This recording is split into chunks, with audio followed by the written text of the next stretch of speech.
To the ISRO director. Dear sir, మా ఫ్యామిలీలో ముగ్గురు ఖగోళ శాస్త్రులు ఉన్నారు. ఫస్ట్ మా అమ్మ నా బాల్యంలో నాకు చంద్రుని చూపించి గోరుముద్దలు తినిపించింది.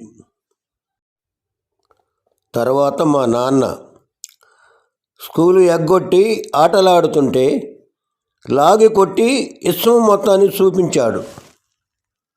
ఇప్పుడు నా భార్య పట్టపగలే చుక్కలు చూపిస్తుంది. ఈ అర్హతలన్నీ పరిశీలించి వీరిలో ఎవరికైనా ఉద్యోగం ఇవ్వచ్చు. అనుభవం అనేది జుట్టంతా ఊడిపోయాక దొరికే దువ్వెన లాంటిది. దువ్వెన దొరికాక జుట్టు ఉండదు. అనుభవం వచ్చాక జీవితం ఉండదు.